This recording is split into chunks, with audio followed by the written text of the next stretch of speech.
வணக்கம். அன்பான மீனராசி நேயர்களே, மிக அற்புதமான காலம் இது. மிக மிக அற்புதமான காலம் இது.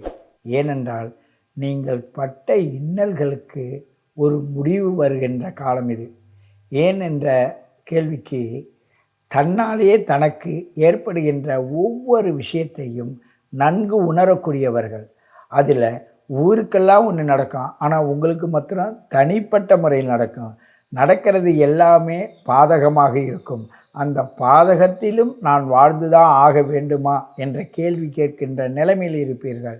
இருந்தாலும் நீங்கள் வாழ்ந்துதான் ஆக வேண்டும். ஏனென்றால் நீங்கள் மோட்ச ராசிக்கு உடையவர்கள். நீங்கள் படுகின்ற இன்னல்கள் எல்லாமே உங்களுக்கு மோட்சத்தை நோக்கி தான் எடுத்து செல்லுமே தவிர உங்களுக்கு நரகத்தை நோக்கி எடுத்து செல்லாது. நரக வேதனைப்படுவீர்கள், பட்டு கொண்டிருப்பீர்கள். பட்டு கொண்டிருக்கின்ற நேரம்தான் இது. ஏனென்றால் மோட்சம் என்பது உங்களுடைய பிரபஞ்சத்திற்கு 12வது ராசியாகவும், அதே நேரத்தில் தனம் தானியம் அவர்களுக்கெல்லாம் காரணமாக இருந்தாலும் கூட அதன் மீது விருப்பம் இல்லாமலும் நல்ல எண்ணங்களால் நிரம்பப்பட்ட அந்த ராசி. நிறைய விஷயங்கள் நிறைய பேருக்கு நீங்கள் உதவக்கூடியவராகவும் பல பேருக்கு நீங்கள் எடுத்து சொல்லக்கூடியவர்களாக இருப்பீர்கள். இருந்த போதிலும் இந்த நேரத்தில் இக்கட்டான சூழ்நிலையில் பெற்றோர்கள் சார்பாகவும் உங்களுடைய சார்பாகவும் அனுபவித்து தீர வேண்டிய நிர்பந்தத்திற்குள்ளே இங்கே இருக்கிறீங்க. அப்படிப்பட்டவர்கள் நீங்கள் மிகவும் தெளிவாகவும் நெறியோடையும் பழக்க வழக்கத்திற்கு சிறப்பாகவும் இருந்தாலும் கூட உங்களை என்ன செய்கிறது இந்த காலம் என்றால், உங்களை ஏகப்பட்ட சோதனைக்குள் விட்டு தான் உங்களை வெளியேற்றுகிறதே தவிர ஒரேதிரியாக உங்களுடைய வாழ்க்கையே ஒரு போராட்டமாக இருந்து அதிலிருந்து விடுபட்டு வருகின்ற இந்த நேரம் கடந்து போச்சு. உங்களுடைய கஷ்ட காலங்கள் இனி வருங்காலம் உங்களுக்கு நிரந்தரமான நன்மையை தரக்கூடிய காலமாக இருக்கும். இந்த நேரத்தில் இந்த குரு பகவான் அந்த ராசிக்குடையவர் வக்ர நிலையில் இருக்கிறார். இந்த வக்ர நிலையும் ஒரு விதத்தில் நல்லது தான். அந்த 3 வக்ர நிலையாக இருந்தாலும் கூட அந்த ராசியிலே இருக்கக்கூடிய ராகு பகவான் அவரும் வக்ர நிலையில் தான் இருக்கிறார்கள். ஆகினால் எந்த ஒரு சூழலிலும் நீங்கள் பிறரிடம் சிக்காமல் உங்களுடைய அறிவை நீங்களே தக்க வைத்து கொள்வீர்கள். ஆகினால் கஷ்டங்கள் உங்களை தேடி வருதுன்னு நல்லா உங்களுக்கு தெரியும். அந்த கஷ்டத்தில் நீங்கள் கவனமாக இருந்து அதிலிருந்து வெளியேறுவீங்க. எப்படா இந்த காரியத்திலேருந்து நான் வெளியேறினேன்னு பின்னாடி நீங்கள் யோசித்து பார்ப்பீங்க. அப்படி தான் இருக்கும். ஆகையினால் நல்ல அமைதியும் நல்ல ரெஸ்ட்டும் நல்ல சிந்தனையும் எடுத்து செல்லுங்க. கவனமாக இருங்க. உங்களோட பயணம் மிக மிக சிறப்பாக இருக்கும். ஏனென்றால் இந்த பூலோகத்தில் நீங்கள் நிறைய காரியங்கள் செய்யக்கூடிய சூழல் உங்களுக்கு எதிர்பார்த்து கொண்டிருக்கிறது. ஆகையினால் இந்த காலம் உங்களுக்கு சிரமமாக இருந்தாலும் இனிவரு காலங்கள் சிறப்பாக இருக்கும் என்ற நம்பிக்கையை மனதில் கொள்ளுங்கள். உங்களுடைய பயணத்தில் நிறைய இன்னல்களை தான் எல்லோரும் சொல்லி கொண்டிருப்பார்கள், எல்லோரும் அனுபவித்து கொண்டிருப்பீர்கள்.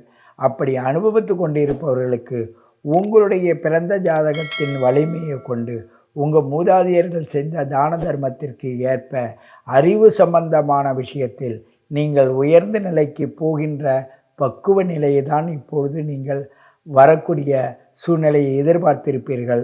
அதுதான் வரும். நீங்கள் மேற்கொண்டு படிக்கலாம், மேல் வேலைக்கு போகிறதுக்கு பயணிக்கலாம். உங்களுடைய வேலை செய்யும் இடத்தில் சிரமங்கள் இருக்கும். அந்த சிரமத்தையும் நின்று சமாளிக்கக்கூடிய தன்மைகளும் இருக்கும். யாராவது ஒருத்தர் இடையில் உங்களுக்கு நல்லது செய்வாங்க. அந்த நல்லது செய்வதற்காக அந்த சூழ்நிலைகளை இப்பொழுது வந்துக்கிட்டு இருக்கு. ஆகையினால எக்காரணத்தை கொண்டும் மன சஞ்சலத்திலிருந்து விடுபடுங்க. அந்த மனசஞ்சலத்திற்கு உடந்தையாக மாறாதீங்க. பிறரே தான் செஞ்ச தவறுக்கு மன்னிப்பு கேட்குமான்ற அளவுக்கு உங்களுக்கு நடக்கும். இயற்கையாகவே நிறைய பேர் அவசரப்பட்டு உங்கள்கிட்ட பகைச்சிக்குவாங்க. அதுக்கு பிறகு அவங்களே மன்னிப்பு கேட்பாங்க. நடந்து போச்சு, இனி மன்னிப்பு கேட்டு என்ன பலன்?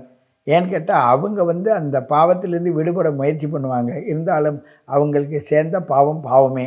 அது நீங்கள் மன்னிப்பு கொடுத்தாலும் அதை தீர்க்க முடியாது.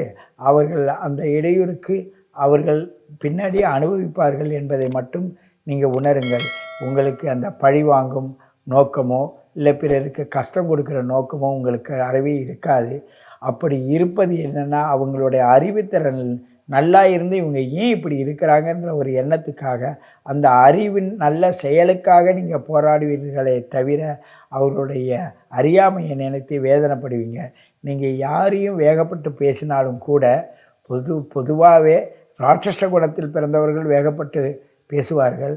அதே நேரத்தில் மனித குணமாக இருந்தவர்கள் நியாயத்தை கேட்டுட்டு வம்பு வளர்த்துக்கிட்டு நிற்பாங்க.